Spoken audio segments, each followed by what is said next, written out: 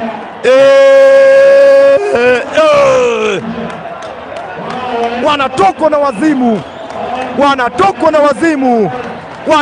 na wazimu. Wacha fataki moja ya kugofya, ramba chuma. Wacha Kodero Bara waitwe Kodero Bara, kama safi ramba, kama mbaya tema nje. Wanasema kandanda unataka vitu tatu: Mwenyezi Mungu, kuchapa zido, na baraka. Kama uko na hizo tatu, baraka ikifika unawacha tu mbali, inaingia ndani.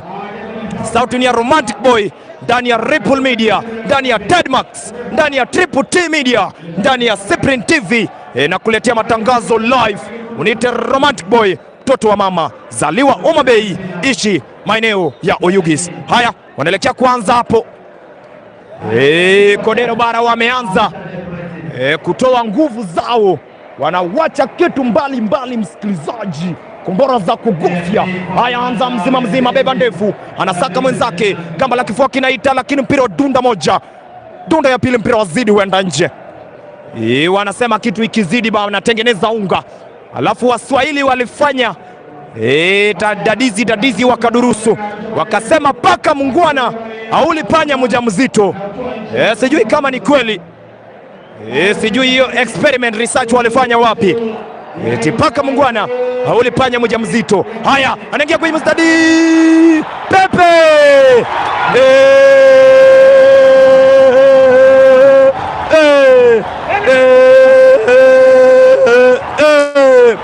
wanapata Pepe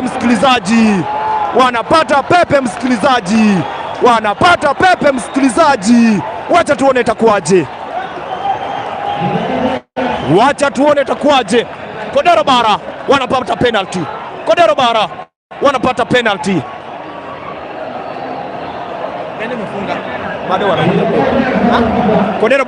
penalty msikilizaji. Kodero Bara wanapata penalty. Wacha tuone kama wataweka bao ama la hasha. Kumbuka penalty, huwezi jua timu gani atapata ushindi. Kumbuka hata Ronaldo pia alipoteza penalty yao wakicheza Euro ile siku ya round of 16. Siku ya leo Kodero Bara wanapata penalty. Nani atapiga? Nitakujuza. Mashabiki wamesimama. Ajali ndiye anaelekea kupiga hapo. Chezaji Ajali. Casillas Kajali. Nambari 10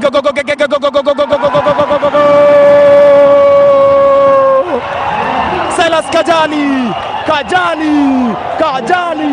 Bola mapema.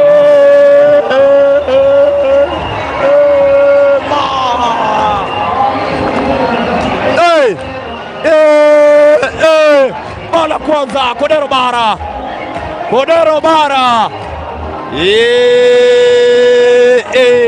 Wanasema sisi ndo wenyeji, wanachinja maliza, wanachinja maliza, wanachinja ua, chinja ua, chinja ua, chinja ua. Bao ya kwanza inashuka hapa, bao ya kwanza inashuka hapa msikilizaji. Kodero Bara kupitia Ajali wanaanza Kirangari katikati mwanja.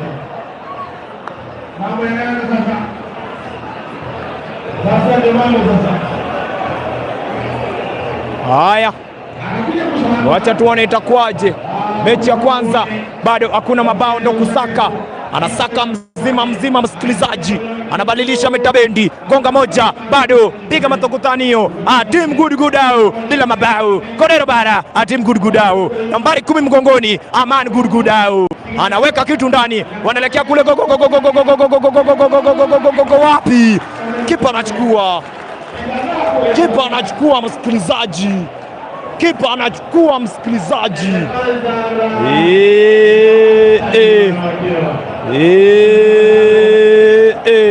Kazi ipo hapa, anachapa ndefu msikilizaji, kichwa kinaita.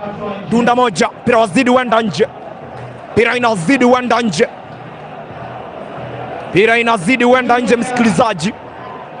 Wanaelekea kurusha nambari 17 gongoni, mchezaji wa Koses, kimo chake cha Kaisedo, anarusha vyema, kichwa bado kinaita. Wanakataba Dan Katan, mpira wa dunda moja, mpira wazidi wenda nje. Haya, wacha tuone itakuwaje. Anatuliza nambari 10, pasi hafifu. Kodero Bara wanamiliki, aliyefunga bao Ajali anapewa nambari wapi? Wanakoswa, penyeza pasi mzima, anapea Kirangari, wanabeba ndefu, anasaka mwenzake, kata moja, wapi? Bado hakuna kitu, bado Kirangari. Refa anasema kisha nawa mpira, kisha nawa msikilizaji,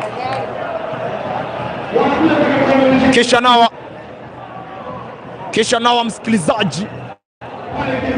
Wanapata mpira wa kuchongwa hapo, anachonga mzima, kichwa kinaita, kichwa bado katikati mwanja, tuliza, wanaelekea kwenye mstatili. Kodero Bara tupwa nje, refa anasema sijaona, bado wanamiliki nambari 2 mgongoni, anabadilisha mitabendi, Tirika, mchezaji Odhiambo, badilisha mitabendi, pia mwenzake, bado wanamiliki, analekea aliyefunga bao nambari 10, Tirika, buburuka, kata moja ya pili. Kodero Bara, Kirangari, Kodero Bara akili,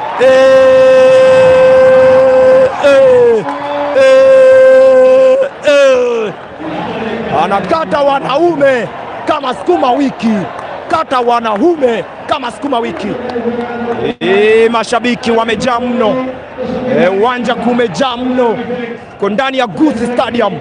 Tangazaji ni Romantic Boy, nikifanyia channels 4, mtu mmoja, niko ndani ya Cyprian TV, Ripple Media, Tedmax, nikishikana na Triple T Media. Mimi Romantic Boy, mtoto wa mama, zaliwa Homa Bay, ishi maeneo ya Oyugis, tuko na haya. Anza hapo, achia kipa, piga matokotani, mpira wazidi wenda nje, inakuwa goal kick. Piga matokotani, mpira wazidi wenda nje, inakuwa goal kick, msikilizaji. Piga matokotani, dunda moja, dunda ya pili, mpira wazidi wenda nje. Kumbuka after hii mechi wasichana ndio watakuja, tutawaletea matangazo bado. Haya, wacha tuone itakuwaje. Anaanza mchezaji wa Kodero Bara, pelekwa chini, mpira ikabu. Kipindi cha pili, Kodero Bara bao moja, hawa bado wanatafuta Kirangari, Kirangari High School bado wanatafuta, ndo kusaka, ndio maana bado hawajachoka.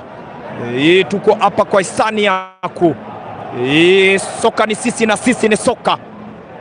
Haya, wanapata mpira ikabu, wanaelekea kuchonga hapo.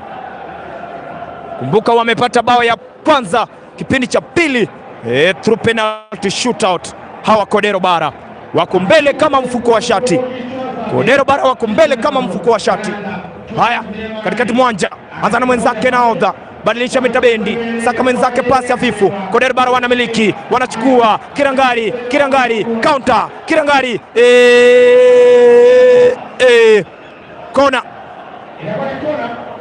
wanapata kona ya pili kipindi cha pili, wanapata kona kipindi cha pili, kona ya pili. Anza na mwenzake kule, bado kona, wanapata kona ya tatu kipindi cha pili. Kirangari, kumbuka tangu tuanze kipindi cha pili Kodero Bara bado hawajapata kona. Haya, wanaelekea kuchapa kona yao hapo. Hatujui itakuwaje. Mechi safi tunakuletea hapa siku ya leo. Niite Romantic Boy, kinipenda sana unaweza niita Arbi mtoto wa mama. Anaanza na mwenzake ile, wapi wanakoswa kumakinika. Wajamakinika, mpira inazidi wenda nje. Wajamakinika msikilizaji, mpira wazidi wenda nje. Haya, anaelekea kuanza hapo, wacha tuone itakuwaje. Kodero Bara wako mbele kama mfuko wa shati. Kirangari wako chini kama soli ya kiatu. Kirangari wako chini kama soli ya kiatu. Kodero Bara wako juu kama binguni. Kodero Bara wako juu kama binguni. Mchezaji moja yupo chini. Mchezaji moja yuko chini. Mchezaji moja yuko chini. Mwite Robert Ouma, anatazama mechi akiwa nyumbani pale maeneo ya Oyugis. Romantic Boy hako ndani ya Guzi Stadium kuwaletea matangazo live yote. Mchezaji moja yuko chini wa Kodero Bara, anafanyiwa uganga. Waganga wamefika pale. Sisi tuko hapa gangari kukuletea matangazo. Kumbuka siku ya Friday tutaletea final live kutokea hapa Guzi Stadium.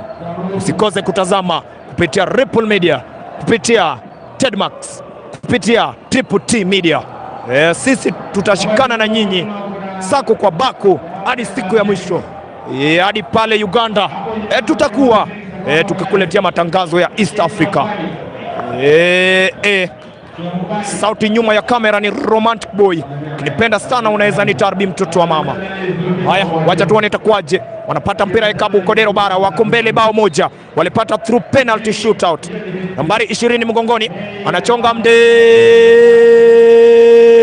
lakini wapi, wanakataba Dan Katan. Msikilizaji, anza na mwenzake aliyeweka bao nambari 10, anapeana pasi mzima, guza moja ya pili, refa anasema mpira ikabu.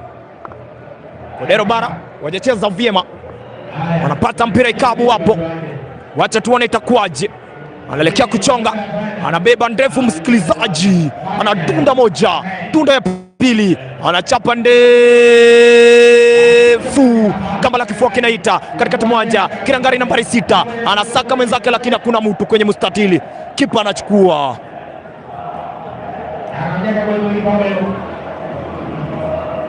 Asante sana. To appreciate Kodero Bara. Nguvu tunaona miracle. Good work Cyprian, thank you so much for appreciating. Sauti ya Romantic Boy mtoto wa mama, zaliwa Homa Bay, ishi maeneo ya Oyugis. Haya, anza na mwenzake, anaelekea kule, anakataba Dan Katane. Nini kwenye mstatili, wanamiliki Kirangari, kata moja, bado naudha Kodero Bara. Kirangari kwenye mstatili, anatoa pale, anapewa nambari 7 mgongoni, kata moja ya kuudhi, kata moja ya kuburi. Gongo kuta, ila wazidi uenda nje. Wanapata kona ya 4 kipindi cha pili. Kona ya 4 kipindi cha pili. Wacha tuone itakuwaje. Haya, anza na mwenzake, guza moja, bado wanamiliki, kata moja ya kumuudhi, peleka chini, wenda nje.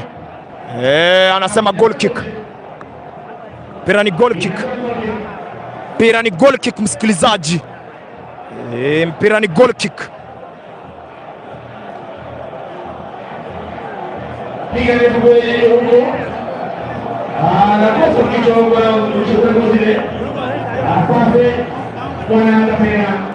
Benson tumeona, asante. Scoreboard mabao. Kodero Bara moja,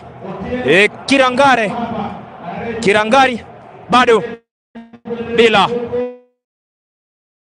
Tutawambia Asante, tuko ndani ya Ripple Media, tuko ndani na Tedmax tukishikana na Cyprian TV pia tukukuletea matangazo.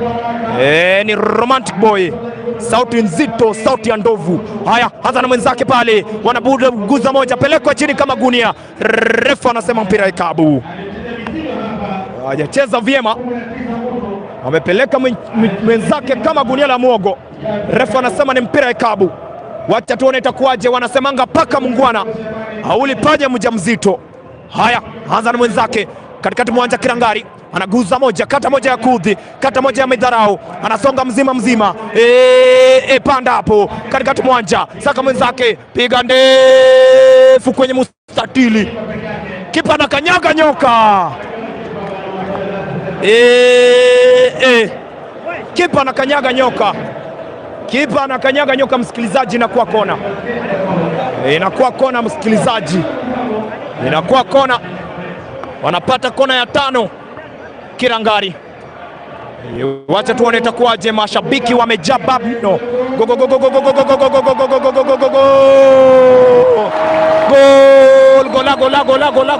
Gola. Zo!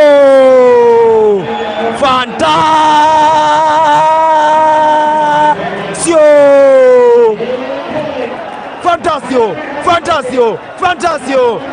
Inabidi sasa niseme Kifaransa. Fantasio! Bao inadonjo. Kipindi cha pili. Kirangari wanaweka moja msikilizaji. Mashallah. Moja. Lugha ya GNC jamo. Lugha ya GNC jamo.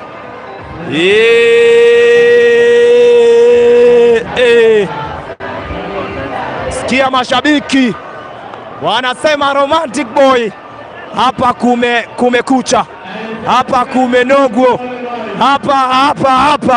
hapa maeneo ya Tore Bobe, hapa maeneo ya Shabana.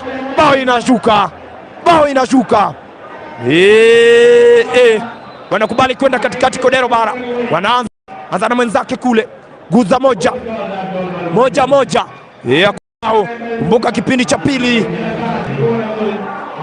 chapa ndefu, dunda, kipa anachukua mzima, anachapa ndefu kusaka mwenzake, kichwa kinaita, bado wanamiliki, tuliza mguu wa kulia, bado Kirangari nambari 10 mgongoni, anaelekea kule, tirika bumburuka, mpira wazidi uenda nje, inakuwa mpira wa kurushwa.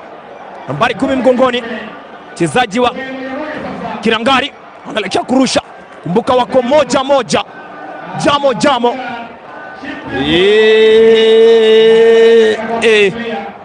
Team principal ya Kisi yako ndani, tunakukaribisha.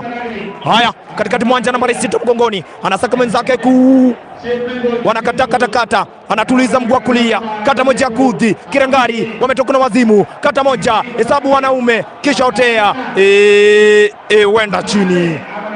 Bado kazi ipo hapa, anachapa ndefu, kichwa kinaita, nambari 6 mgongoni.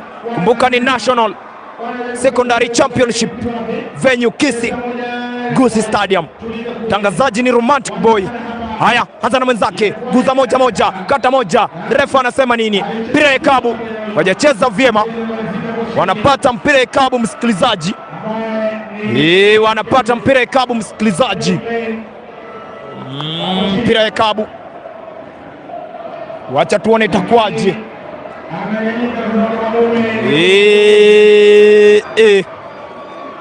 Moja msikilizaji. Kodero Bara ndio walipata through penalty shootout sasa hivi. Wapi? Wanakoswa msikilizaji. Mashallah. Mama mzazi amenizaa, ameniweka naonana na mambo hapa. Wamepata bao yao. Kumbuka Kirangari through corner. Hii ni kona yao ya 6 kipindi cha pili. Wamepata 6 corners. Inamaanisha kitu. Haya, wacha tuone, anabeba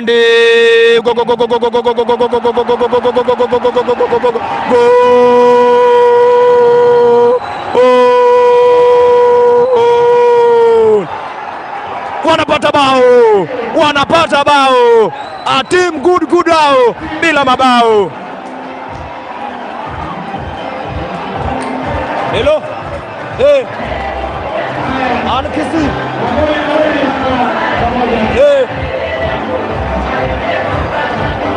Dong Mago Diambo,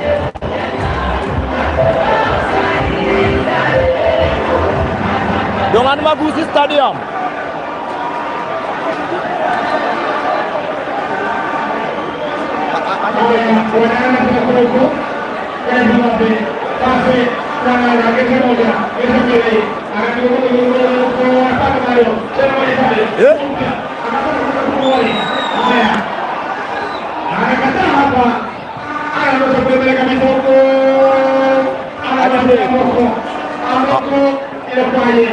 Haya, bado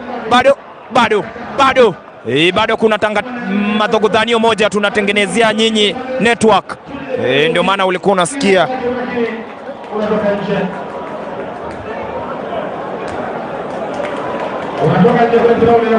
ndio maana ulikuwa unasikia tukizemezana hapo. Haya, wacha tuone itakuwaje. Anarusha vyema, kichwa kinaita. Wanasema kutangulia basi kufika, wanasema rakaraka sio mwendo, wanasema polepole ndio mwendo. Sasa wanapata mabao mawili.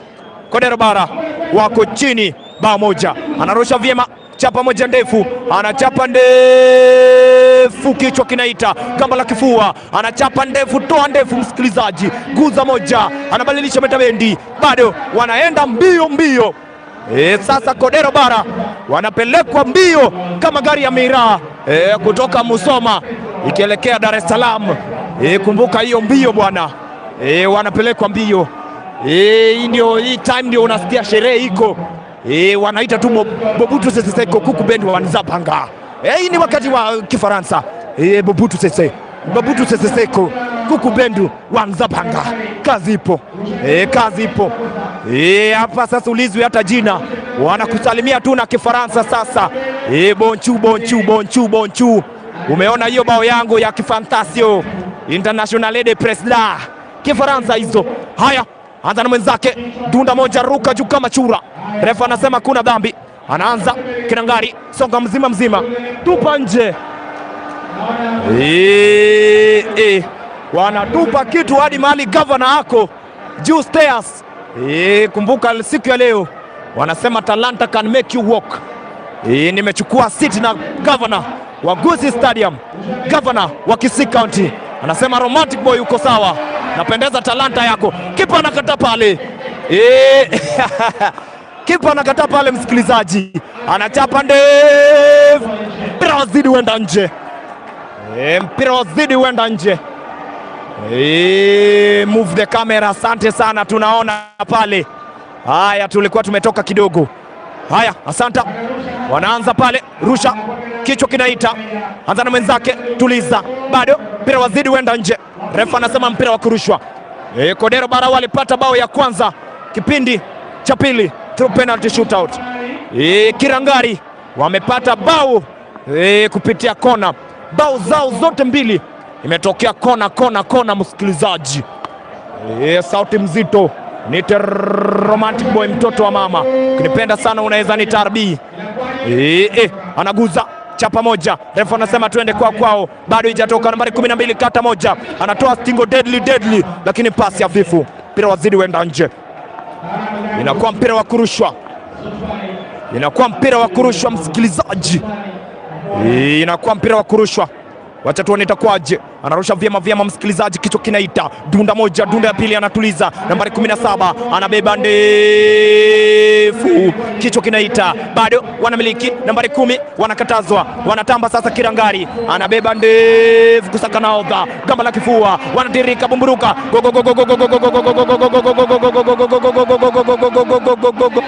wanakoswa.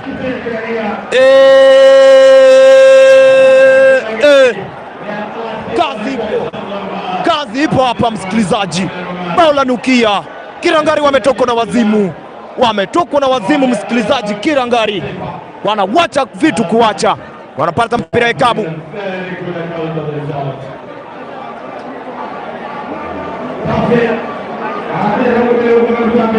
Haya, anza moja, tupa ndefu, kipa anachukua, anasema hiki ni changu, anauenda chini, analala chini, sema hiki ni changu, anasema hiki ni changu, anachapa ndefu,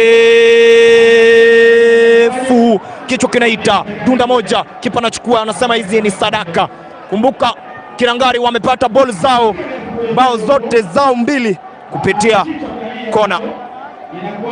Anafika mzima mzima kwenye mstadili,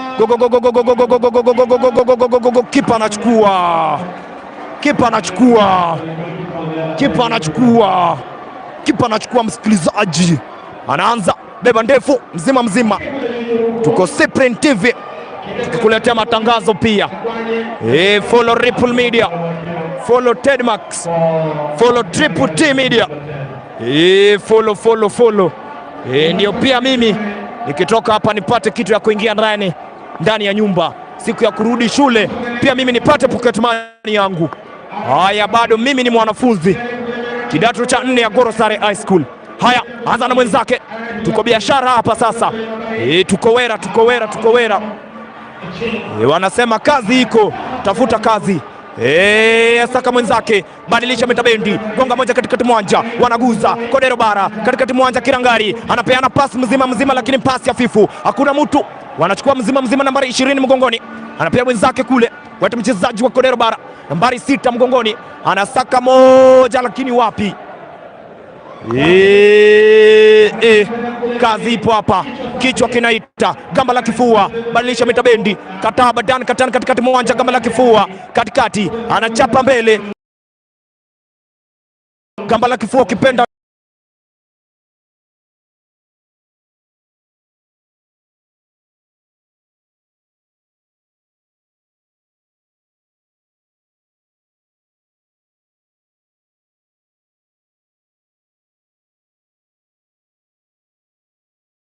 Sare High School Form 4 sasa hivi. Na siku ya leo ni kusaka. Walisema binadamu kizaliwa kijana utasaka, kwa sababu kijana akona one opportunity.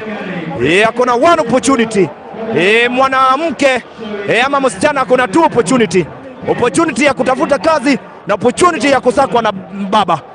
Na sisi vijana tuko na opportunity moja tu, ni kujituma. Kama mlishazaliwa unite romantic boy ndani ya Ripple Media. Mchezaji bado yuko chini, na Waswahili wanasemanga kwamba kuku akosi kamba mguuni, kuku mgeni akosi kamba mguuni.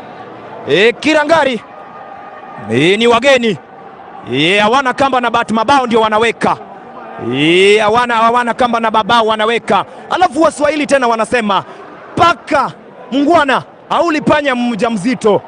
Sijui walifanya wapi, sijui hiyo dadisi walidurusu wapi, wakakuja na hiyo. Wanaanza mzima, beba juu, kipa anachukua mzima, anasema hiki ni changu. Anza na mwenzake, chapa ndefu,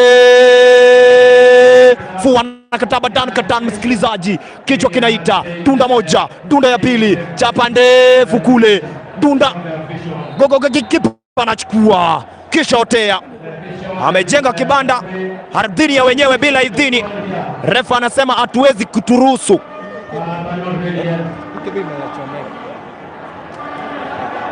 Hatujui itakuwaje, msikilizaji, wacha tuone itakuwaje. Anza na mwenzake hapo mzima.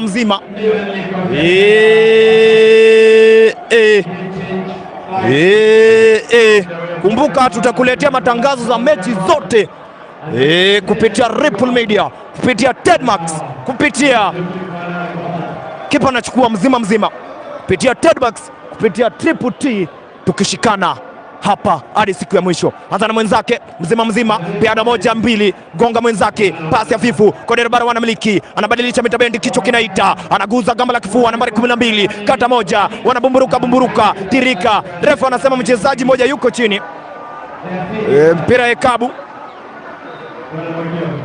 ni mpira Ekabu, msikilizaji, ni mpira Ekabu, msikilizaji. Wanaelekea kupanda. Kodero Bara wako nyuma, na bao moja. Kirangari wako juu kama binguni, mabao 2-1. Kodero Bara ndio walipata ya kwanza. Wanasemanga kandano dunda, analekea wapi, kipa anachukua, kipa anachukua. Wanasema kuvunjika kwa mwiko si mwisho wa kupika. Kichwa kinaita katikati mwanja, bado wanabadilisha, anatuliza nambari 2 mgongoni, anabadilisha Matabendi Toande fu. Hakuna mtu msikilizaji, kipa anatuliza mguu wa kulia, anapanda sasa, kipa anashika, kipa anashika, anachapa Fukusaka mwenzake kule, bado wanamiliki chapa moja. Badhogodhanio Kirangari wanatoa ndefu, mechi imepungua sasa. Naodha kwenda nje, kwenda nje, rapapa. Mama mzazi anawacha vitisho baridi. Naodha nambari 10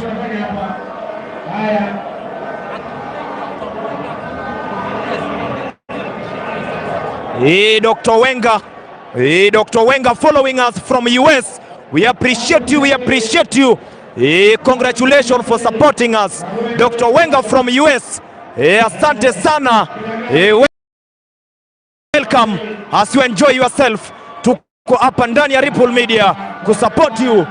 Hadi wale wa diaspora wanatuzazama live. Dr. Wenger, feel free as you enjoy your Kenyans kama uko mbali.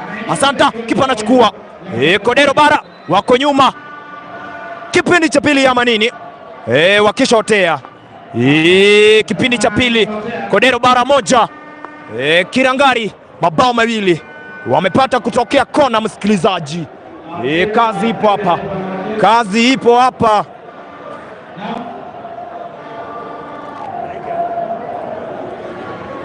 Wanasema kazi ipo, na tena kazi ipo hapa. Haya, anza na mwenzake, saka mwenzake kule. Tuko ndani ya Spring TV pia, huko pia utatupata. Unaita Romantic Boy ndani ya Tedmax. Follow, subscribe. Ndio hata Romantic Boy akirudi pale nyumbani apate kitu ya kupigia mama hodi. Usiniulize mbona najiita Romantic Boy, mtoto wa mama si baba. Baba alikufa kitambo akaniacha na mama, amenilea hadi hapa mali nimefika. Mwenyezi Mungu, kama umebaki na mama, usiambie kila mtu you are orphan.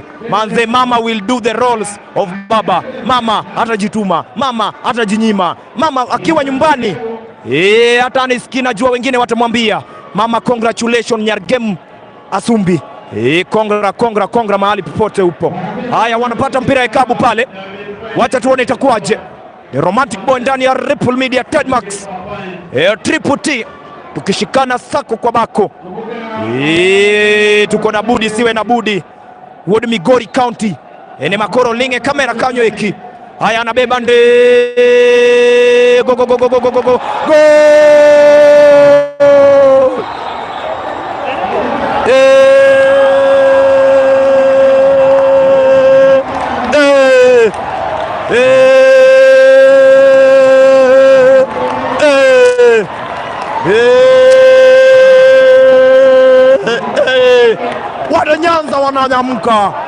Nyanza wananyamka, Nyanza wanamka,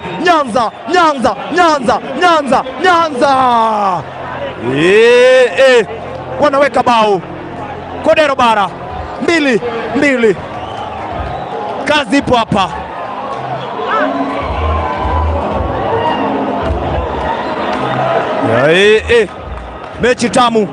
Mechi tamu kabisa. Wanasema kama tamu ramba. Wanaweka Osiepe Jonabi nikanye, Osiepe Kodero Bara nikanye. Haya.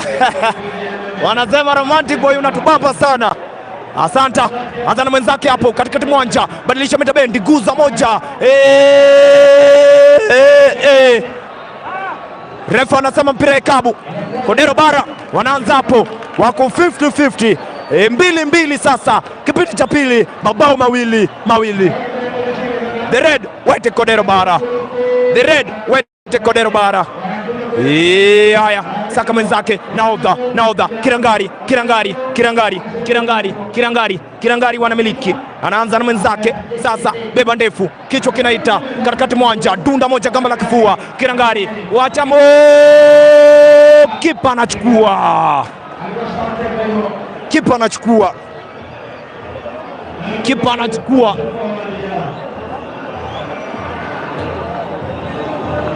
Karoli aliyeweka bao, kumbuka bado wajatupea matchit. Matchit ikifika itakuwa ya kupendeza halwa. Haya, anza na mwenzake, nambari 3 mgongoni, anachapa mbele, tirika bumburuka, anaingia mzigo, anaingia kwenye mstatili, bado wacha moja, mpira huenda nje, wanapata kona ya 7. Kipindi cha pili Kirangari wanapata kona ya 7. Wanapata kona ya 7. Sauti inayopita mlima, sauti inayovuma kwa kishindo, ni sauti ya Romantic Boy. Nipenda sana, unaweza ni tarbi mtoto wa mama. Haya, anaelekea kuchonga hapo, anabeba wapi, mpira uenda nje na kwa mpira wa Babla. Mpira inazidi na kwa mpira wa Babla, msikilizaji. Kazi ipo hapa. Gavana wetu anatazama mechi Simbarati. Kipindi cha pili kwisha. Kipindi cha pili kwisha.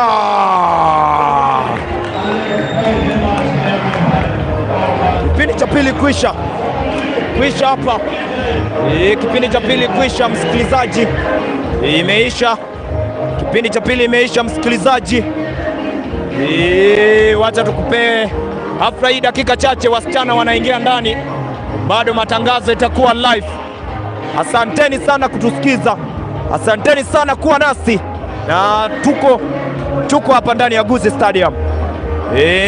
Kodero Bara wakichukuana na Kirangari, mechi ya kwanza. Kodero Bara mabao mawili, Kirangari mabao mawili, inamaanisha wametoka draw. Wacha tungoje kipindi cha pili. Hai.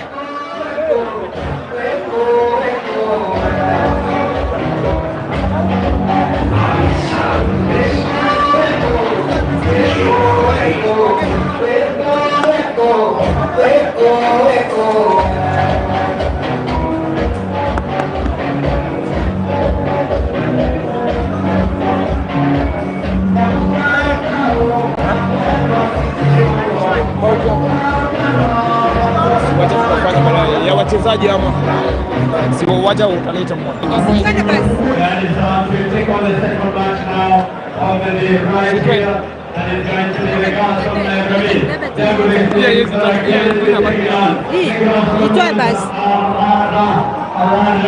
And it's going to be a very exciting match here. Both teams are top contenders and the top guns in the approach.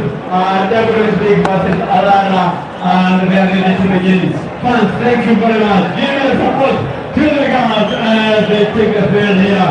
The girls from Alana taking on Devils League, and the referees and the fans are ready to go. Do you have the match sheet?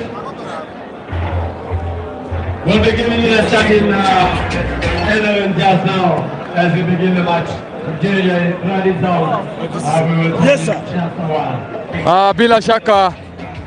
Bila shaka siku ya leo tumetia kambi katika uga huu wa Gusii. Na mwalimu, bila shaka ukumbuke hii si mara yangu ya kwanza kukuona. Ukumbuke tulikuwa kule Gorosare ambapo tuliona mchuano yenu kati yenu na Gorosare ambao pia wakuitikia ushindi pale. Siku ya leo mkawania kufika katika sehemu ya nationali, na bila shaka mechi yenu na Wanakiragai imekuwa sare 2-2, kumaanisha kutangulia kwa baa pale sikulewa.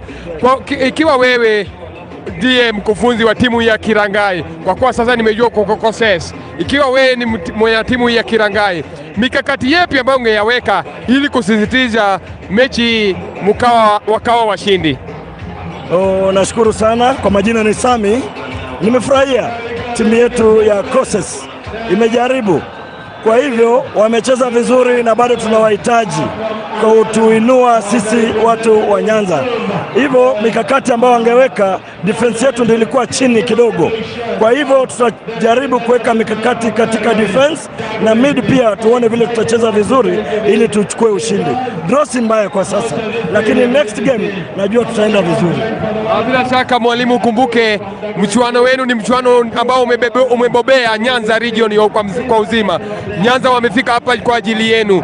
Nyinyi kama wana Kodero Bara, ni nyinyi mnaambia washabiki ni wapi mnaona kama mtafika kule ili kuweka wana Nyanza kipaumbele? Sisi matumaini yetu ni kwamba tunafika East Africa. Kuanza tumeanza vizuri, tutamaliza vizuri. Vijana wetu wako shupavu, wako sawa, tunawatarajia hapa mbele. Kwa hivyo saa hizi tunatarajia wa girls team ambayo ni Alara pia wachukue ushindi kwa hii siku ya leo. Sasa Nyanza pote, mimi wako niite Budi asiye na budi kama jina lake. Upande mwingine mwenza ni mwalimu, ni heri ungeanza na jina, uambie jina wajue we ni nani. Majina anaitwa Sami Mola na mimi natoka pale Rongo ambapo timu ya Kosesi natoka penyewe. Kwa hivyo tunatarajia mtatupatia support kama watu wa Nyanza na wote tutaenda sawa pamoja. Asante sana Sami, pamoja tuonane wakati mwingine. Upande mwingine ungeanza na jina yako na mikakati yepi ambayo ama ni nini ambayo umeiona hapa ambayo inastahili iwekewe mikakati mengine kwako mwenza? Sawa, kwa majina mimi naitwa Ocampo Aman Pontius kutoka Rongo. Wao vijana wa Kodero Bara mmeona kandanda kweli kweli. Wanaleta tunaleta, wakigonga tunagonga. Na hiyo hapo ndipo na tunatarajia kuingia huko East Africa. Isipokuwa uliona kule mwanzoni lakini tukachezewa visivyo, lakini referee hakutupatia haki yetu vizuri. But aliona akasema basi iwapo ya pili mkichezewa visivyo lazima adhibu, na aliadhibu na Kodero Bara tukaweza kuadhibu hao vijana vikali sana. Sasa kwa sasa sisi tunajua hii kandanda ni ngome ya Kodero Bara na inaenda nyumbani. The champs will take it. Let the best team win. Mimi wako niite Budi asiye na budi kama jina lake. Asante sana.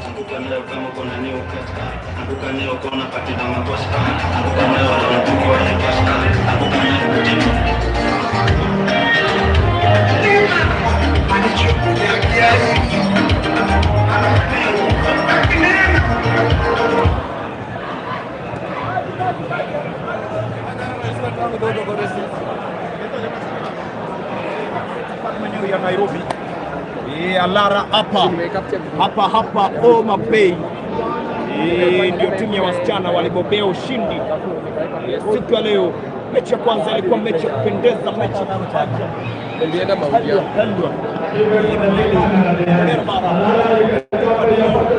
Bao moja, bao mbili. Bao mbili.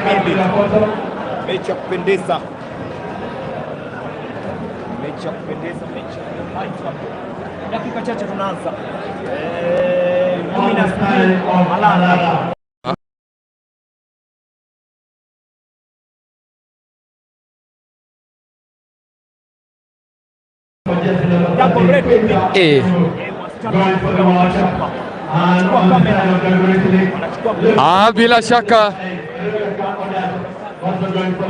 Bila shaka hadi kwa sasa mechi nataka kuanzika rasmi.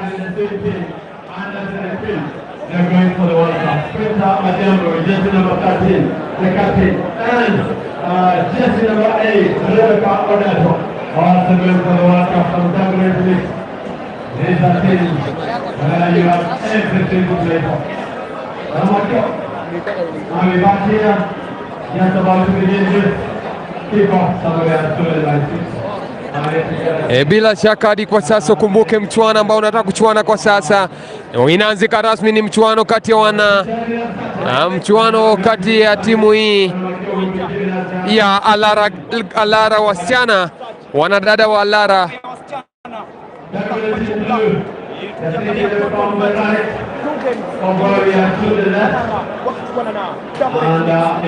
Dagoreti na Alara wanaanza mchuano yao pale rasmi. Anatuliza ngoma pale jezi nambari 20 mgongoni, anang'atuka pale pembezoni mwa uwanja. Bado ni wana Dagoretti, bado anamiliki ngozi pale, jezi nambari 13 mgongoni, bado anachanja pale mbele mzima, tuliza ngoma pale. Mtabeli anabadilisha, Mtabeli pale nyuma, anaanza pale mzima nyuma, bado ni wana Alara. Wapi mpira kishaja pale nje, inakuwa ni mpira wa mrusho, Aisha pale ni mwana Dagoretti pale, kichwa kinalia pale mwana Lara, anatuliza ngoma pale, ondoa chafu pale mchezaji huyu jezi nambari 20 mgongoni. Mpira wa mrusho mara ya pili. Ukumbuke hii ni mechi ambayo inachezwa katika uga wa Kisii Gusii Stadium, na bila shaka popote ulipo tia kambi katika Cyprian TV na mengi utayaona hapo. Anatuliza ngoma pale mwana Alara, bado anajaribu pale mbele, wapi ondosha pale Msalaba, anatuliza bado ni mwana Dagoretti, anamiliki ngozi pale, cheza Asifu, inakuwa kwa kijezi nambari 20 mgongoni, anacheza pale kwenye kijisanduku, kata kwanza, pia kanzu kinaitika wito wake kwenye kiungo uwanja, kichwa kinalia, tuliza kwenye mguu wa kulia, anakata wa kwanza mwana Dagoretti, anakata wa pili mwana Dagoretti, anakata wa pili, tatu wapi, anamiliki ngozi pale, bado ni kijana upande waona Alara, anapanda pale mwana Dagoretti, bado. Mimi ambaye nakuletea yote katika Cyprian TV niite Budi, asiye na budi tu kama jina lake, sina budi kukuletea popote ulipo, uniite mtoto wa mama, mtoto wa windo. Anapiga pale hatua zake na kuchanja ule mpira pale, ondocha pale, beka msarabu pale wana Lara, kichwa kinalia pale kwenye kiungo uwanja, inakuwa ni mpira wa mrusho, ako na mwenzake pale sako kwa bako, wanasema pale paka mwerevu Ali panya mjamzito, na bila shaka pale haba na haba ujaza kibaba, kujaribu utaleta nini. Anajaza pale ni mwana Lara, bado wana Lara, Dagoretti anamiliki ngozi pale mwana Lara, msichana huyo Cynthia, inakuwa ni mpira wa mrusho.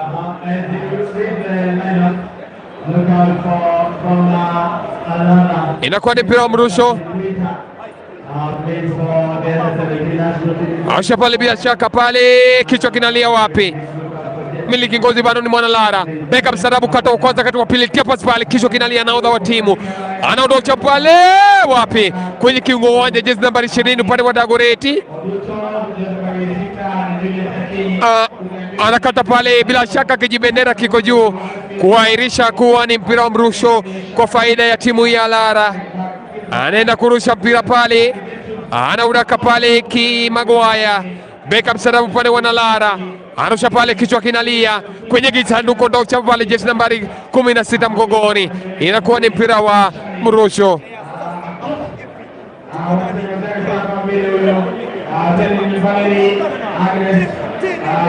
Pamoja tusonge.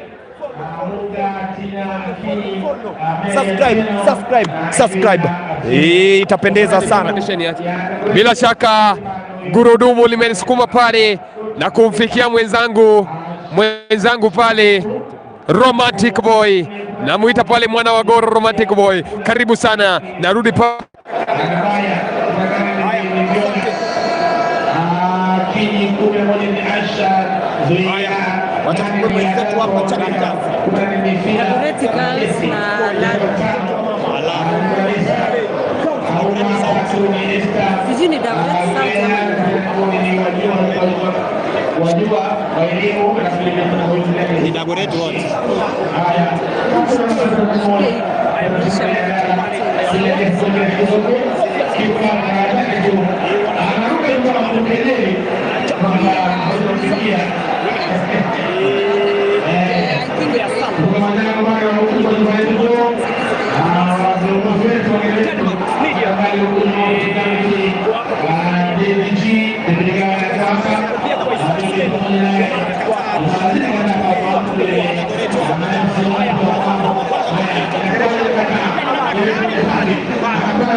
kupata.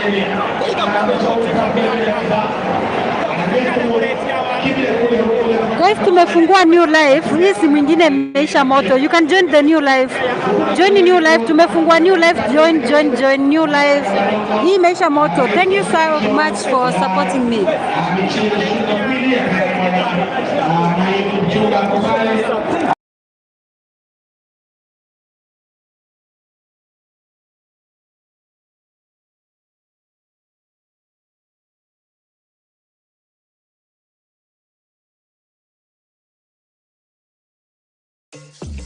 Cheki Agnes. Agnes ni mkulima. Agnes ameshinda milioni moja.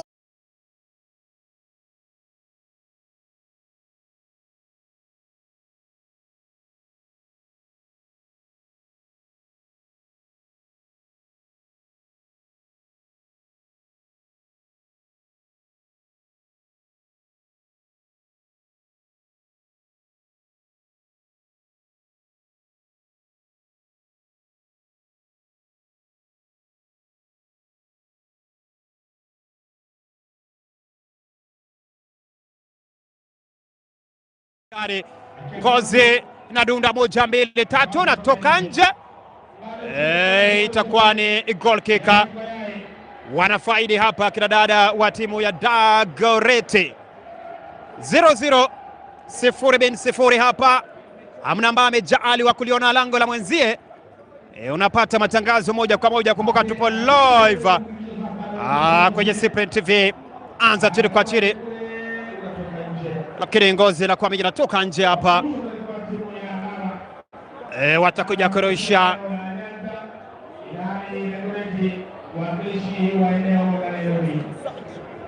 Watakuja kurusha pale. Kina dada wa timu hii ya Dagoretti. Rusha taratibu pale. Unacheza wapi namna gani, lakini dunda 1 2 3 natoka nje. Utakuwa ni mpira wa mrusho. Utakuwa ni mpira wa mrusho hapa. Haya, juu kwa juu wanakataa Lara. Jazi nambari 16 anapiga pembezoni pale. Hatari pale, namna gani, nje, poteza nafasi hapa, namna gani hapa.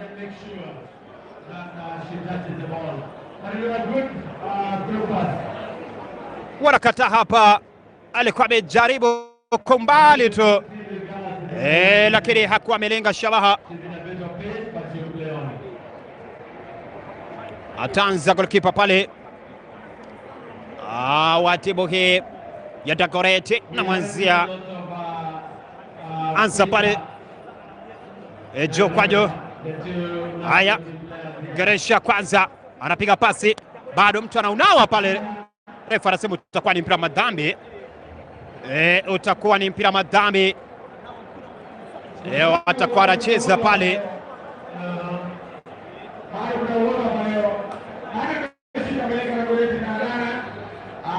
Ananyosha pale kibendera, cheza visivyo.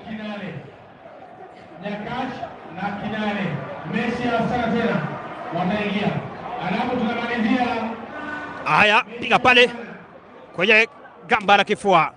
Anacheza wapi? Anakataa. Anayo jazi nambari 14. Piga pote la pote, Ngozi la kanje. Anasema ni heri fedheha kuliko lawama. Haya, rusha pale, hamna mtu. Anakataa beki jazi nambari 5. Lete pasi katikati. Anageuka. Geresha wanakataa Dagoretti. Namna gani pale, hatari. Anapiga fataki namna gani hapa. Kataba ndani katari. Piga chenga ya mwele. Taratibu. Jazi nambari 3 analete. Ondoa. Kataba ndani katari. Piga pote la pote kabirani. Bado. Anakimbilia pale jazi nambari 20. Anakuja kuvumburuka. Mtu anaangushwa pale. Refa anasema koma. Piga pasi nzuri. Namna gani pale, bado. Analete nje. Itakuwa ni goal kick hapa bila shaka. Watakuwa na faida goal kick. Asante sana kwa leo ambao mnazidi kutufuatilia moja kwa moja. Unasema unatufuatilia ukiwa wapi? Ni matangazo ya moja kwa moja unayapata kupitia pale Cyprian TV. Wataanza pembezoni pale kina dada wa timu hii ya Alara. Taratibu pale wanakataa Dagoretti. Analeta pasi gogogo na Bakari goalkeeper Nyaka. Nasema ni chakula changu. Jazi nambari 11 kwenye gongoza. Mashabiki wamejaa uwanjani wa Gusii ambao unastahimili mashabiki takriban 1040. Haya, anza taratibu pale Dunda 1 2 3. Wanao Alara. Anatuliza pale. Tumiagu lake la kulia, lete pasi. Wanakata bado. Geresha. Analeta pale juu kwa juu, paraza kichwa. Hatari. Hatari pale, piga pasi, hatari bado kisasa. Wanakata mabeki hawa, bado. Wanao piga goalkeeper anasema rahisi kwangu. Anasema ni rahisi kwangu. Goalkeeper huyo.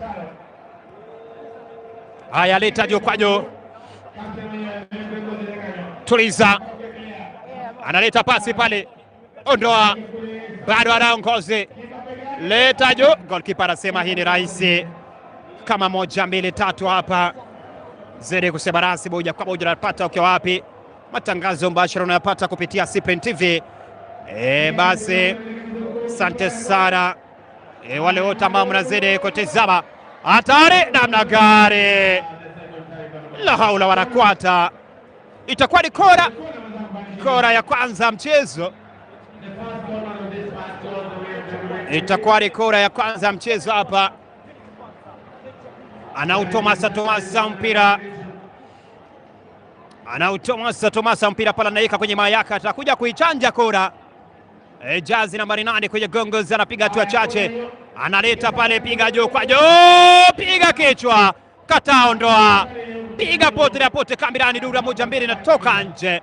Anasema ni heri fedhea kuliko lawama. Haya, wanaanza mpira mrusho. Paraza kichwa. Dunda 1 2 3 inatoka nje.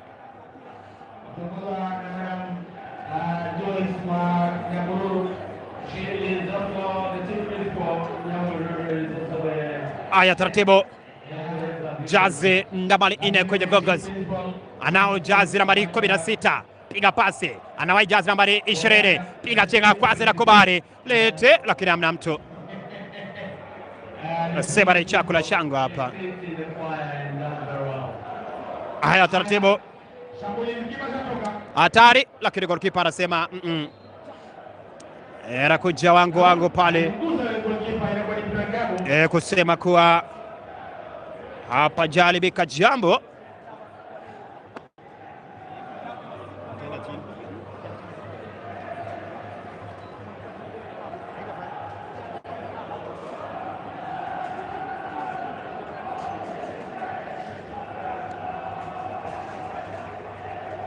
Haya, anapiga kule safu kabisa kule mbele kabisa huko anafanya. Tulize kule ngozi katika uwanja. Ni haya.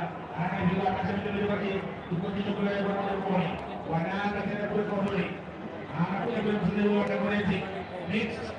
Inakuwa kule mbele kwa kaka. Kile safi. Inakuwa tena. Haya, taratibu pale. Pembezoni pale anakuja kuvumbruka. Anacheza wapi? Anaongozi. Taratibu. Hatari pale namna gani hapa. Piga pote gozi zinatoka nje. Ilikuwa ni nafasi ya wazi hapa. Ilikuwa ni nafasi ya wazi hapa, lakini inakuwa ndivyo sivyo hapa. Wataanza kucheza upya hapa timu hii ya Dagoretti. Imani mara ya kwanza ungana nasi ni 0-0 katika uwanja huu wa Gusii. Mechi hizi za shule za upili. Kumbuka mechi ya kwanza imetamatika hapa. Vijana wa timu ya Kiringari wametoka sare ya kufungana 2-2 na Kodero Bara almaarufu Koseza. Kisha basi hii ni mechi ya pili ya kidadada. Haya, taratibu pale. Anacheza wapi? Piga chia kwanza. Bado anakataa, piga pasi Nyerezi. Namna gani hapa. Kumbuka langu jina niite Kasim Mohamed, kasisi wa soka huyo, mimi nahubiri soka. Watu wanaokoka. Tukisema basi ipo siku inshallah Mwenyezi Mungu ataweza kujalia. Haya, anza pale taratibu, piga makasia, kataba ndani katani, bado juu kwa juu. Nakuja pale kichwa paraza. Unacheza wapi? Taratibu. Lakini ngozi na duna 1 2 3 inatoka nje. Inatoka nje hapa. Anza mpira mrusho. Unacheza wapi? Taratibu. Lakini anakoswa. Anakoswa hapa.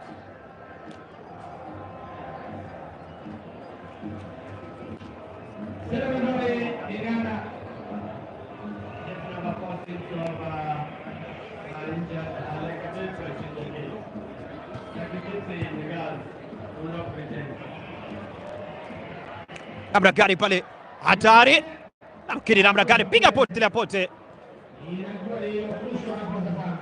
Anapiga poti la pote hapa Kambirani.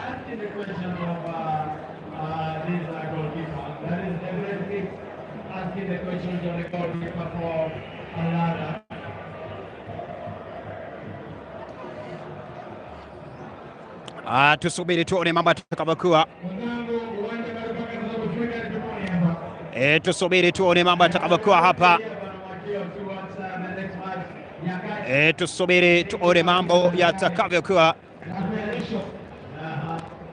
Kutoka uwanja huu wa Gusii, mechi ya kina dada.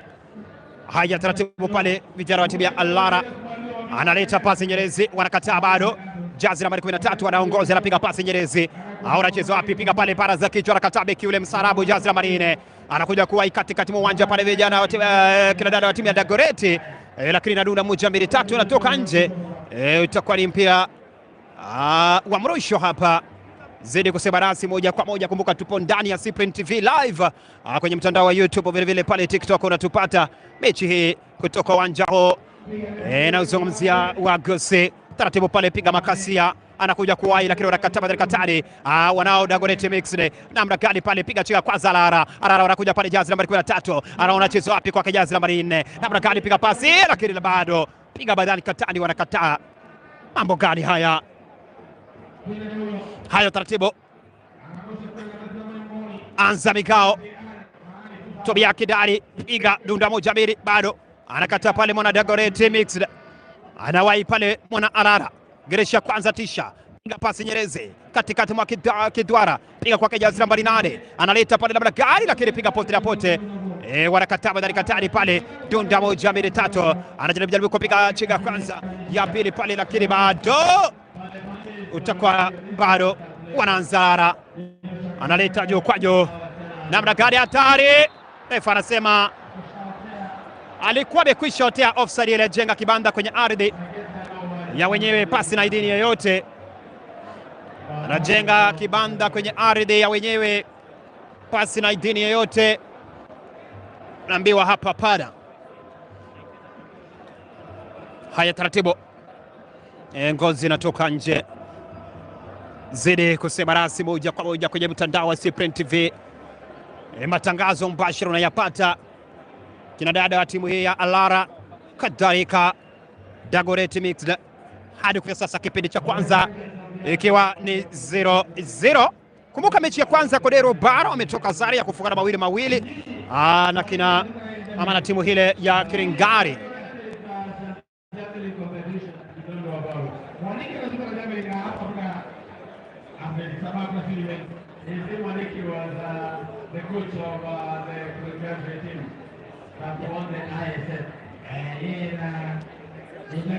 Ayasikiza takuja kuanza mpira mrusho. Wataanza mpira mrusho pale taratibu. Kina dada wa timu ya Al-Lara anakuja kujipinda kama upina mvua taratibu pale. Anapiga kichwa kinaita. Tuliza pale Jazi nambari 10 upande wa timu ya Dagoretti Mixed. Piga pale hatari, anakuja wangu lakini ngozi inakuwa bila toka nje. Refa anasema vipi? Anasema koma. Anasema koma hapa. Koma kimchezaji. Anaambia wanyanyoka. Hii ni mechi ya Kojetoma. Haya taratibu pale. piga kanzu na Kobare, piga pasi Nyerezi, wanakataa na Dagoretti, analeta kunyanyua pale na katabe kiojo wa timu hii ni ya Alara, anacheza wapi? Hatari, lakini amekwisha unawa mpira. Refa anasema utakuwa ni mpira madhambi kuelekeza kwenye timu hii ya Dagoretti. Wana Alara anautomasa mpira ule, naizungumzia ngozi ya ng'ombe iliyowamba ikatengenezwa umbo la mviringo, wakaipa jina mpira. Haya, aleta pale, anacheza wapi? Bado kichwa kiraita, taratibu anaongozi, leta juu kwa juu, dabla gari pale, bado anao piga makasia, dunda 1 2 3, inakuja kuwaiwa bila wasiwasi wowote. Anza pale taratibu, anacheza wapi pale, anakuja kuvomboka, anacheza wapi? Hatari, lakini goalkeeper anakuja kuwa inasema ni chakula changu.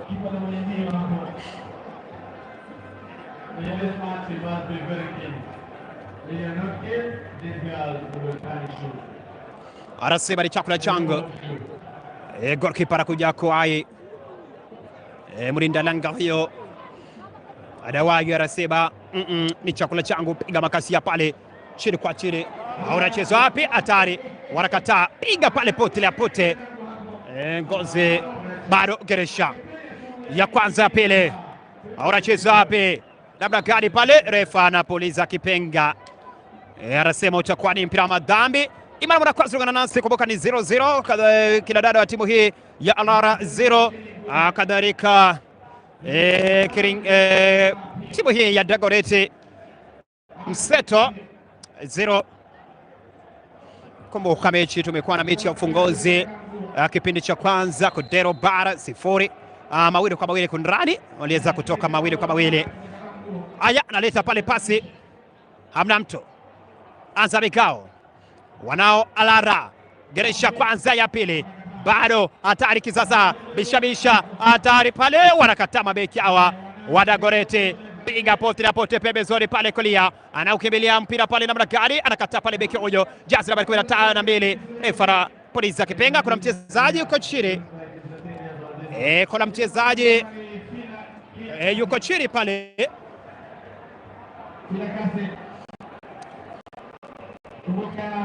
kuna mchezaji yuko chini hapa katika uwanja unaozungumzia wa Gusii Stadium, ambapo kina dada wa timu ya Alara wanamenyana na kina dada wa timu ya Dagoretti Mixed, ambapo hadi kwa sasa ni 0-0. Mechi ya hapo awali ambayo iliweza kutamatika Kodero Bara katoka 2-2 na timu ile ya Kirengari. Basi tutaweza kuona mechi hii itaweza kutamatika vipi na ni yupi ambaye ataweza kuibuka mshindi. Kumbuka hayo tunayapata ndani ya Cyprian TV kutoka uwanja wa Gusii, mechi za shule za upili, ambapo basi sasa hivi tuko kwenye ile level ya nationals. Kuna mchezaji anapewa ganga za mganga ambazo siku zote umwacha mgonjwa na matumaini.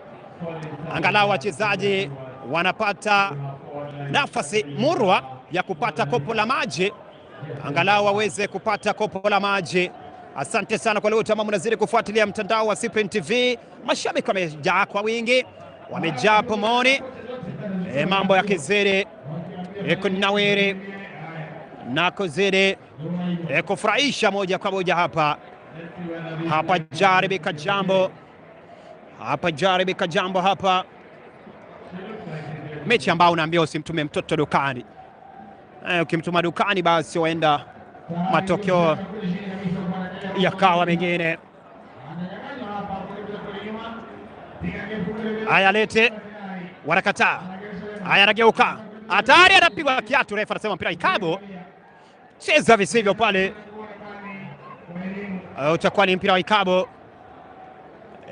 Wanafaidi timu ya Dagoretti, mekovalia samawati blue, kisha hawa kila dada timu ya Alara luminasile kipenda zaidi rangi ya radi. Haya, taratibu, utakuwa ni mpira ule wa ikabu. Atakuja anacheza mchezaji ule jazi nambari 8 kwenye gongoza. Wapo wachezaji ambao watazuia Haya, taratibu analete namna gani? Afifu hapa anapiga kitu hafifu, inatoka nje. Watakuja kuanza upya hapa kina dada timu hii ya Alara. Kipindi cha kwanza bado ni 0-0, hamna ambaye amejaaliwa kulionja lango la mwenzie, bado timu zote ni bikra. Wale magolikipa wanasema wao ni bikra, hamna ambaye ameweza kumuonja pale kwenye lango. Amesema basi ameweka ulinzi wa hali ya juu. Haya, taratibu pale Dagoretti anaojaza matano, piga fataki, lakini namna gani anapiga pale juu kwa juu, anapiga juu kwa juu. Asante sana kwa wale wote ambao mnazidi kutufuatilia. Langu jina ni Kasi Mohamed, kasisi wa soka. Matangazo yanapata moja kwa moja kutoka hapa uwanja, na uzungumzia uwanja huu wa Gusii. Haya, sikiza Jazira Badinane, lakini ngozi na kwa mingi natoka nje. Watakuja kurusha.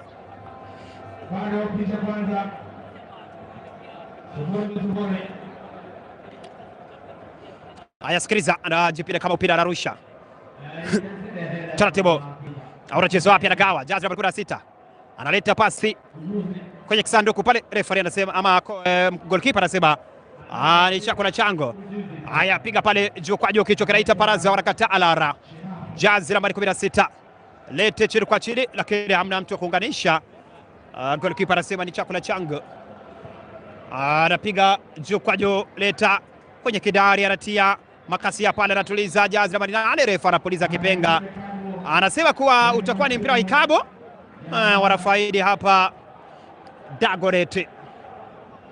Alara watakuwa wanawajibika.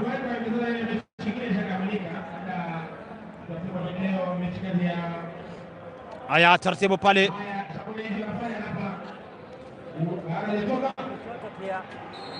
Ngozi ile inatoka nje pale. Kumbuka ni 0-0. Alara 0. Kadhalika Dagoretti 0. Kipindi cha kwanza watakuwa wanaanza pale. Alara taratibu pale, pasi Nyerezi. Jazira Badinane anajibu mipigo, tuliza kwenye kidari, anageuka namna gani pale, lakini anapigana na mtu pale. Jazira Badinane anapiga fataki ya mbali, namna gani nje. Alikuwa amepiga pale lenga shabaha, lakini ikawa ndivyo sivyo. Imekuwa ndivyo sivyo hapa. Sikiliza, wataanza upya. Alara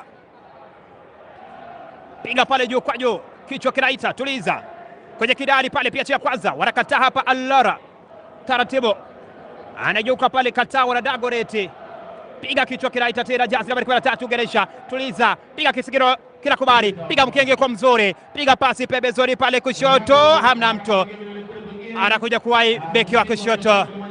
Haya, piga pale taratibu. Haya, Jazira Badinane hatari pale pembezoni, anapiga pale, lakini bado wanakataa. Beki huyo Jazira Badinane 5, ngozi na kwa mingi natoka nje. Watarusha hapa Dagoretti. Haraka wanaanza pale Jazira Badinane 5, tuliza kwenye gamba la kifua, namna gani anazidiwa maarifa, bado anajimudu. Anakuja beki pale, piga chini kwanza Geresha. Jazira Badinane anageuka, piga nzuri, anapigwa kiatu. Anapigwa kiatu pale, refa anasema utakuwa ni mpira wa ikabu. Wakilishi wa Mashariki, matokeo Mufindi 1 Matago School 0. Haya, taratibu pale, analeta juu kwa juu, anacheza wapi pale, kidali kinaita Hawadi Alara, anaparaza pale, tuliza kwenye kidari, anacheza wapi, pia cha kwanza na kubali katikati mwa kidwara pale, wananyang'anywa na Dagoretti. Anajaribu pale beki huyo wa jama, mchezaji Jazira Badinane 7, namna gani pale, lete chini kwa chini, analete lakini kozi ile inatoka nje.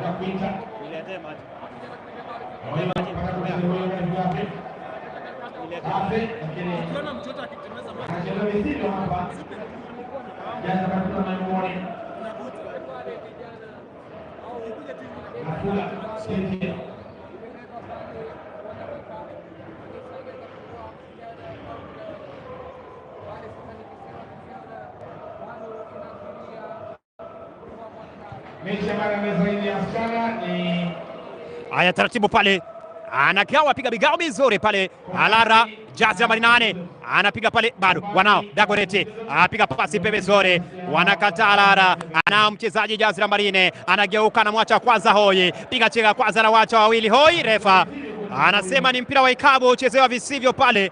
Alikuwa amewala chenga hapa na hesabu kama njugo lakini akaambiwa hapa uweze kupita wote. Anaambiwa vipi? Anguka nayo. Anakubali kuanguka nayo pale, inakuwa ni ikabu. Haya, wanaweka kwenye moja chini. Piga depo. Piga pale la Mnagari. Piga pote la pote. Haya, Geresha anatuliza pale, analeta pasi hatari pale na Mnagari. Kisasa anawacha unatoka nje. Namna gani hapa anawacha unatoka nje na kwa ni goal kick hapa. Anasema ni heri fedheha kuliko lawama. Mashabiki wamejaa, mashabiki alfu kuzungumzia tu takriban 10,000 wamejaa katika uwanja huu wa Gusii, ikiwa ni kipindi na kizungumzia kipindi cha kwanza, ikiwa ni mechi ya pili. Kina dada sasa hivi wanavana, wanakwaruzana, wanamenyana. Mambo mbashara hapa kwa ndani ya Cyprian TV. Haya, taratibu pale, anacheza wapi? Analeta pasi ya juu kwa juu. Namna gani pale, anakuja kuwai pale mlinda langa. Haya, taratibu wanao Dagorete jazi nambari 11. Geresha wanakataa, apiga pasi, anakuja jazi nambari 4, anapiga pasi nzuri, hatari pale, hatari, gogo bado piga gogo, bado hatari, anakataa kizaza. Lakini alikuwa anajaribu mchezaji huyo ambaye anazidi kujaribu kupiga pale, lakini inakuwa ni kona. Watafaidi kona hapa. Dagorete weka pale kona, kuja kutumia guu lake la kushoto, Konradi kulia, tukana tumia guu lake la kulia, analeta, anachanja kona, namna gani nje. Itakuwa ni goal kick. Goal kick hapa.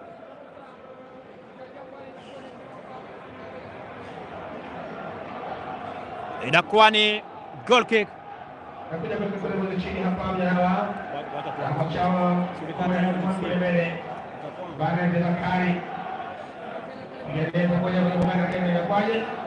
Hatari.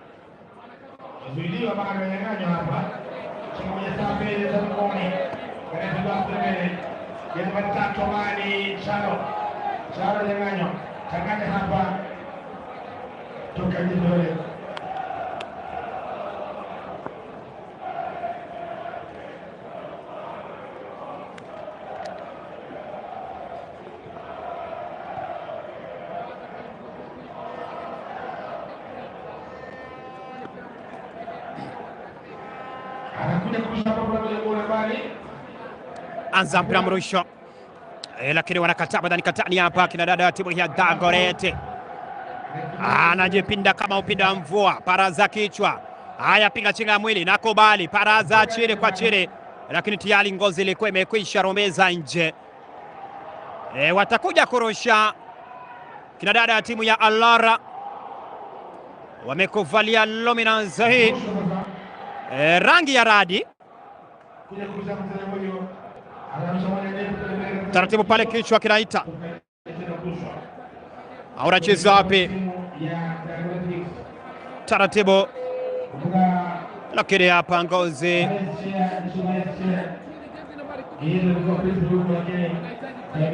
ikiwa basi ni kipindi cha kwanza 0-0 hapa. Kila dada ya timu hii inaizungumzia ya Dagoretti Mixed 0 kadhalika Allara 0 taratibu pale kwenye kidari, anageuka anacheza wapi tisha namna gani pale, lakini bado Jazi nambari 5 analeta pasi, wanaondoa wanakata badani katani, kimbilia pale Dagoretti katikati mwa kidwara, piga chinga kwanza, anamwacha wa kwanza hoi Jazi nambari 11, anacheza wapi pembezoni pale, namna gani pale anavumboroka ananyerika pale tisha, geuka bado anakaribia kwenye kizaza, namna gani bado kata badani katani, wanakuja kujibu mpigo pale taratibu. Jazi nambari 24 wanao Alara anapiga chinga mwili na Kobari, anabadilisha vitabende pembezoni pale, na wakati huo basi center referee anakiweka kipenga chake baina mdomo wa juu na mdomo wa chini, akiashiria kuwa kipindi cha kwanza kutoka uwanja huu wa Gusii kina dada wa timu ya Alara 0 kadhalika kina dada wa timu hii ya Dagoretti 0.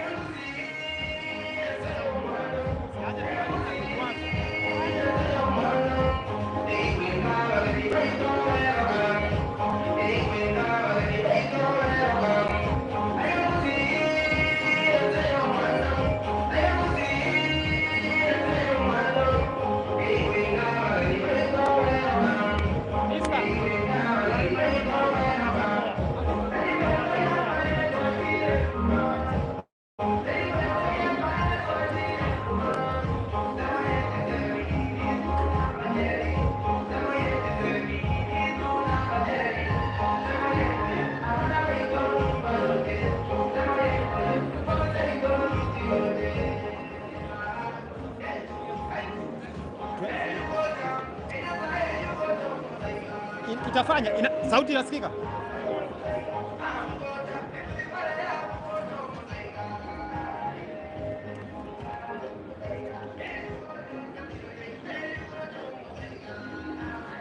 Basi ni kipindi cha kwanza kimetamatika kutoka uwanja huu unaozungumzia uwanja wa Gusii. Tumeona timu ya kinadada ya Alara kadhalika timu ya Dagoretti wameweza kuachana kwa kufunga ama kwa sare tasa. Hadi kufikia sasa kipindi ambacho kimeweza kutamatika ni 0-0. Hamna yule ambaye amejaliwa kuliona lango la mwenzie. Ndio hawa basi timu hii ya Alara wasichana ambao wamecheza kipindi cha kwanza, lakini yule Kipusa Bahati hajaweza kusimama na timu yeyote kipindi cha kwanza. Kumbuka mechi ya kwanza ambayo imeweza kufanyika katika uwanja huu wa Gusii ilikuwa ni ya Kodero Bara dhidi ya vijana wale wa Kiringari, ambapo walitoka sare ya kufungana 2-2. Na basi tunasubiri tu kipindi cha pili tuweze kuona ni vipi mambo ambavyo hapo. Kumbuka mbali na huu uwanja, kumbuka mechi mbalimbali zinaendelea katika uwanja wa Kardinali.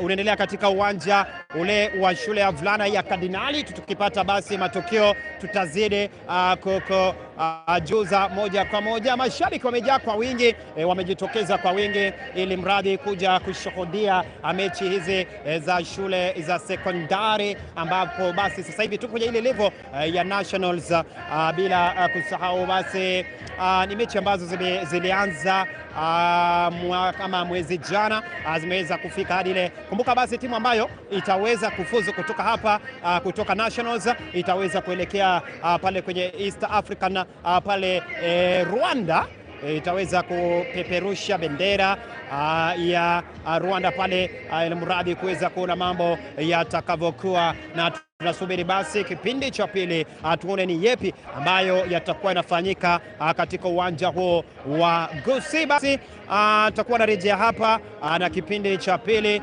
tuweze kuona mambo yatakavyokuwa, tukupe matangazo ya moja kwa moja kutoka ndani ya Cyprian TV.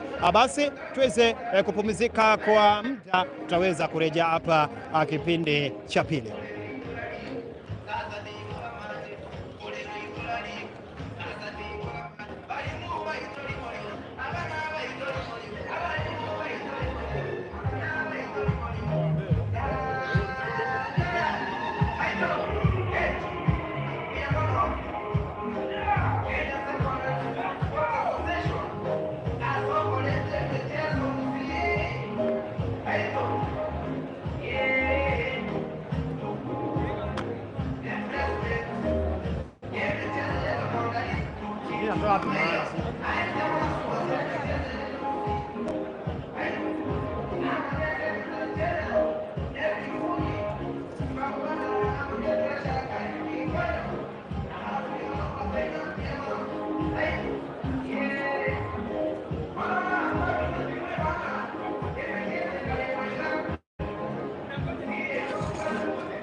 Yeah.